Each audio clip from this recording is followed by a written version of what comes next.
चलिए cost accounting की class को कंटिन्यू करते हैं। जहाँ तक हमने पढ़ लिया था, हमने अभी तक इंट्रोडक्शन टू कॉस्ट अकाउंटिंग का एक चैप्टर हम डिटेल में उसको डिस्कस कर चुके हैं और एक अकाउंटिंग फॉर मैन्युफैक्चरिंग कंसर्न का चैप्टर था जिसे हम डिटेल में उसके भी जितने कॉन्सेप्ट थे वो सारे कॉन्सेप्ट हमने समझ लिए थे। अब क्योंकि थोड़ा सा गैप आ चुका है तो इसको थोड़ी ज़रूरी है कि हम पहले इंट्रोडक्शन टू कॉस्ट अकाउंटिंग को थोड़ा सा रिकॉल कर लें। तो ये जो चैप्टर नंबर 1 है उसका एक आपको क्विक रिव्यू दे रहा हूँ। जो कॉस्ट अकाउंटिंग की हमने बेसिस जो पढ़ी थी, जो कुछ इंपॉर्टेंट बातें थी उन्हें जल्दी से रिकॉल कर लेते हैं ताकि फिर जो हमें नेक्स्ट न्यू चैप्टर स्टार्ट करना है उसमें हमारे लिए आसानी हो जाए। तो इस लेक्चर में मैं जल्दी से कॉस्ट अकाउंटिंग का कुछ इंट्रोडक्शन भी आपको दे रहा हूँ और दूसरा फिर जो हम नया चैप्टर स्टार्ट करने जा रहे हैं उसके बारे में भी कुछ इंपॉर्टेंट बातें, कुछ उसका भी इंट्रोडक्शन जो है वो आपको दे दूंगा। हमने कॉस्ट अकाउंटिंग के बारे में जो बातें इंपॉर्टेंट समझी थी, हमने समझा कि अकाउंटिंग की 3 ब्रांचेज़ हैं। अकाउंटिंग की 3 ब्रांचेज़ हैं जिसमें से पहली का नाम हमने समझा था कि फाइनेंशियल अकाउंटिंग होती है, दूसरी अकाउंटिंग जो है वो कॉस्ट अकाउंटिंग है और तीसरी अकाउंटिंग जो है वो आपकी मैनेजेरियल अकाउंटिंग है। हमने इसके बारे में ये समझा था कि फाइनेंशियल अकाउंटिंग तो वही है जो अभी तक हम पार्ट 1 में या उससे पहले इंटरमीडिएट में पढ़कर आए हैं। कॉस्ट अकाउंटिंग ख़ास जो हमें अभी पार्ट 2 में पढ़नी है उसके बारे में हमने ये समझा कि कॉस्ट अकाउंटिंग की एक ब्रांच है जो सिर्फ और सिर्फ किस काइंड ऑफ बिजनेस में इस्तेमाल होती है, जो मैन्युफैक्चरिंग बिजनेस होते हैं, जो कोई ना कोई चीज़ प्रोड्यूस कर रहे होंगे, जो प्रोडक्शन कर रहे होंगे, वहाँ पे कॉस्ट अकाउंटिंग जो है वो इस्तेमाल होती है। फाइनेंशियल अकाउंटिंग का मकसद हमने समझा था कि ये प्रॉफिट और लॉस मालूम करने के लिए नॉर्मली यूज़ होती है, लेकिन कॉस्ट अकाउंटिंग क्यों यूज़ होती है? कॉस्ट अकाउंटिंग यूज़ होती है किसी भी प्रोडक्ट पे आने वाली कॉस्ट को मालूम करने के लिए। इसका जो बेसिक प्राइमरी फंक्शन है, प्राइमरी जो रीज़न है कॉस्ट अकाउंटिंग यूज़ करने का वो क्या है? वो है किसी भी प्रोडक्ट की कॉस्ट मालूम करना। तो हमने कॉस्ट अकाउंटिंग की डेफिनेशन अपने पास नोट की थी, वो क्या थी? It is a branch of accounting. ये अकाउंटिंग की ब्रांचेज में से एक ब्रांच है, लेकिन इस्तेमाल सिर्फ कहाँ होती है? Used in manufacturing business. सिर्फ इस्तेमाल मैन्युफैक्चरिंग बिजनेस के अंदर होती है। और हमने ये समझा कि इसका मकसद क्या है? Its purpose is to determine cost of product, ताकि जो प्रोडक्ट आप तैयार कर रहे हैं उस प्रोडक्ट पे आने वाला खर्चा, उस प्रोडक्ट पे आने वाला खर्चा मालूम किया जा सके। तो आसान लफ्ज़ों में वैसे तो कॉस्ट कहते हैं लागत को, लेकिन हम आसान अपने लिए आसान कर लें तो आप इसको ट्रांसलेट कर सकते हैं कॉस्ट को, कि कॉस्ट क्या है? कॉस्ट खर्चा है। किसी भी प्रोडक्ट पे जो चीज़ मैं मैन्युफैक्चर कर रहा हूँ उस पे आने वाला खर्चा वो उस प्रोडक्ट की कॉस्ट कहलाती है। फ़र्ज़ करें मैंने सोचा यार मार्कर मैं बनाकर बेचूँगा। एक तो है कि मैं पीछे से मार्केट से मार्कर ख़रीदूँ, उर्दू बाज़ार से मार्कर ख़रीदूँ, अपनी शॉप पे रख के बेच दूँ, ये तो ट्रेडिंग बिज़नेस है। लेकिन मैन्युफैक्चरिंग बिज़नेस का मेरा इरादा है, मैंने सोचा कि मैं मार्कर बनाऊँगा और बनाकर फिर आगे सेल करूँगा। तो फिर अब इस मार्कर को तैयार करने पे मेरा कितना खर्चा आएगा, ये मार्कर कितने में तैयार होगा, ये काम कॉस्ट अकाउंटेंट का है। ये मार्कर कितने में तैयार हुआ ये मालूम करना क्यों ज़रूरी है? मैंने मार्कर तैयार कर लिया, अब मैं इसे मार्केट में बेच रहा हूँ, 50 रुपीज़ का मैं इसको सेल कर रहा हूँ, 50 रुपये का मैं इसको मार्केट में सेल कर रहा हूँ। मैंने कोई कॉस्टिंग वॉस्टिंग नहीं करी, पता चला कि इसके तो बनाने में ही मेरा खर्चा 51 आया था। तो मैं तो समझ रहा था मैं प्रॉफिट में जा रहा हूँ, हकीकतन मैं जो असल में जो है मैं लॉस के अंदर जा रहा हूँ, मुझे हर मार्कर पे 1-1 रुपये का लॉस हो रहा है। तो किसी भी प्रोडक्ट की कॉस्ट मालूम करना क्यों ज़रूरी है? कॉस्ट अकाउंटिंग क्यों ज़रूरी है? कॉस्ट अकाउंटिंग का मकसद प्रोडक्ट की कॉस्ट मालूम करना है ताकि आप उसकी सेलिंग प्राइस सेट कर सकें। अगर एक मार्कर 50 रुपये का बना है, आपने सोचा 10 रुपये में इस पर अपना प्रॉफिट रखूँगा, तो इसका मतलब कि मार्केट में वो मार्कर कितने का सेल होगा? 60 रुपये का।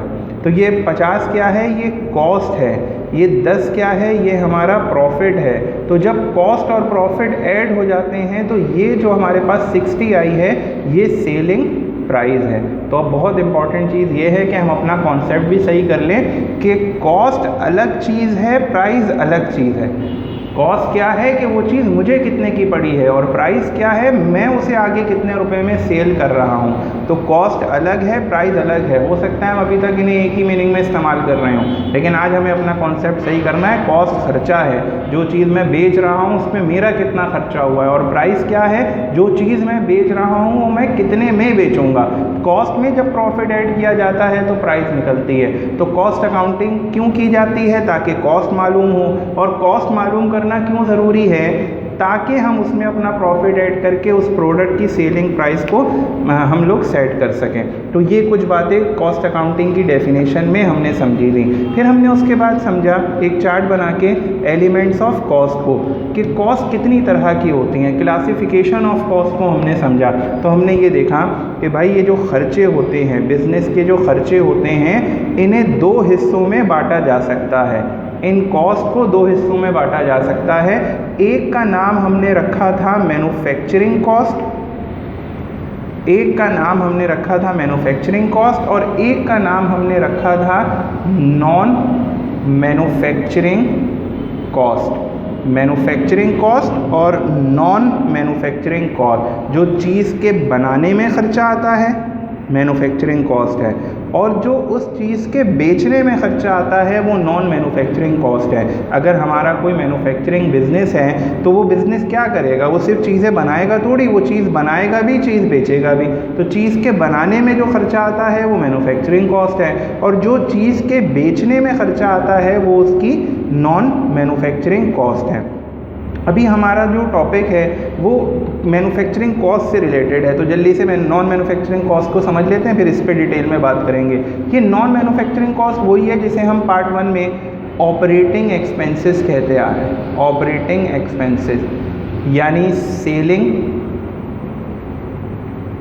का खर्चा, सेलिंग ओवरहेड या सेलिंग एक्सपेंसेस, और एडमिन एक्सपेंसेस जो ऑफिस के होने वाले खर्चे होते हैं, ये दोनों selling and distribution, selling and marketing का खर्चा, और जो एडमिनिस्ट्रेटिव खर्चे होते हैं ऑफिस वगैरह के, ये सारे ऑपरेटिंग एक्सपेंसेस हैं। ऑफिस का रेंट, ऑफिस की डेप्रिसिएशन, ऑफिस की इंश्योरेंस, इसी तरह advertising expense, bad debt expense, delivery expense, ये सारे जो हैं ये सब ऑपरेटिंग एक्सपेंस हैं। तो अभी हम इस पर डिटेल में नहीं जा रहे हैं, हम मैन्युफैक्चरिंग कॉस्ट को डिस्कस करेंगे कि मैन्युफैक्चरिंग कॉस्ट में क्या क्या चीज़ें शामिल होती हैं। तो अभी तक हमने ये समझा कॉस्ट, मैन्युफैक्चरिंग कॉस्ट दो तरह की होती है, एक मैन्युफैक्चरिंग है, एक नॉन मैन्युफैक्चरिंग है।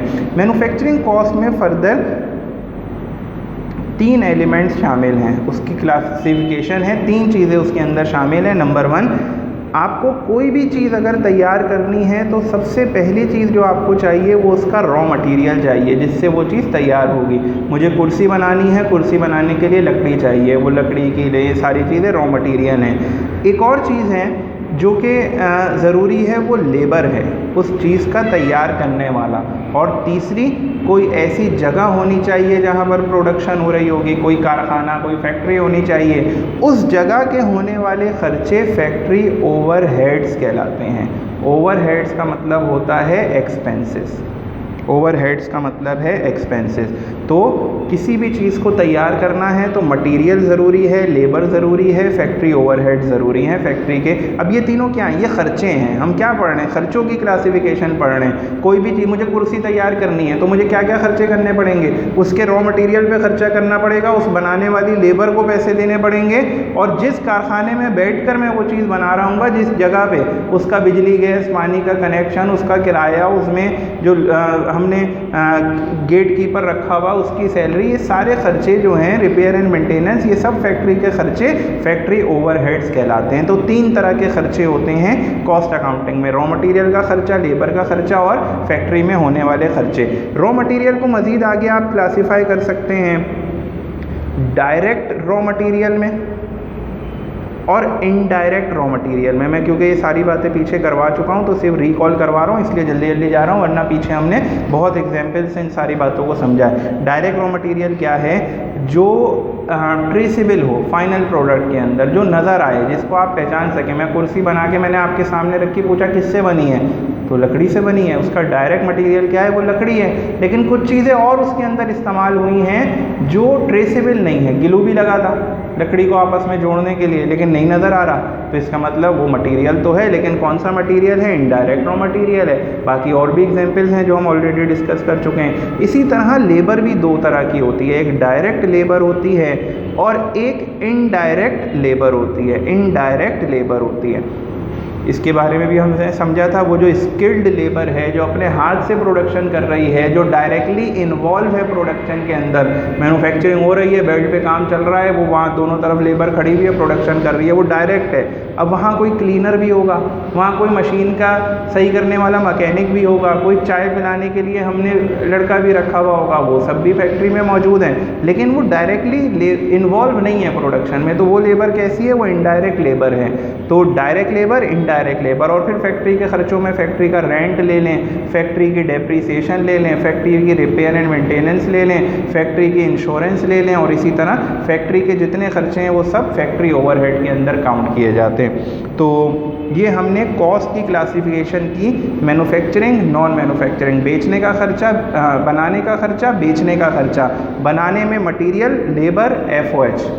मटेरियल डायरेक्ट भी हो सकता है, इनडायरेक्ट भी, लेबर डायरेक्ट भी, इनडायरेक्ट भी, फैक्ट्री ओवरहेड जो जितने भी फैक्ट्री के खर्चे हैं वो सब फैक्ट्री ओवरहेड है। आखिरी बात बहुत इंपॉर्टेंट, कहीं नोट कीजिएगा, ये बात कहीं नोट कीजिएगा कि जो इनडायरेक्ट रॉ मटेरियल होता है और इनडायरेक्ट लेबर होती है, इन दोनों खर्चों को भी फैक्ट्री के खर्चों के साथ ही टोटल किया जाता है।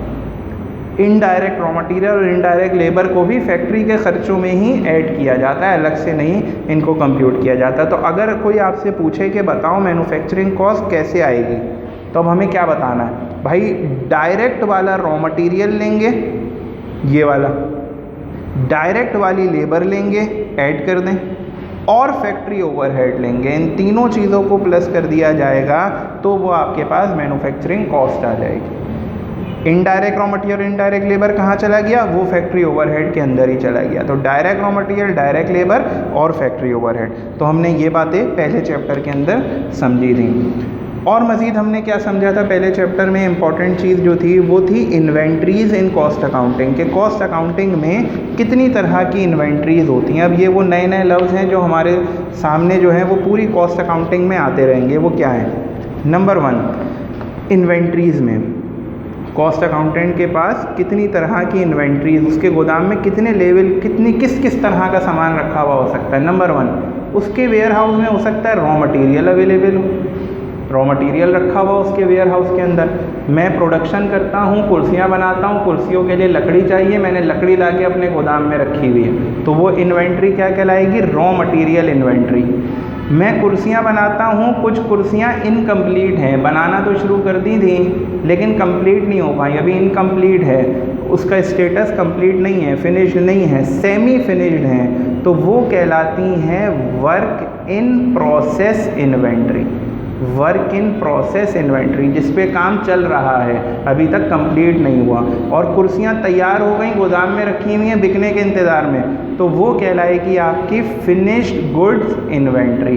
तैयार है, इस पे 0% काम हुआ है, इस पे 100% काम हो गया, और अगर काम शुरू हुआ था लेकिन कंप्लीट नहीं हुआ, बीच में कहीं है, चाहे 5% हुआ हो या 99% हुआ हो, कंप्लीट नहीं हुआ, तो वो इन्वेंट्री क्या कहलाएगी, वो वर्क इन प्रोसेस इन्वेंट्री कहलाएगी। तो raw material inventory, work in process inventory, finish good inventory.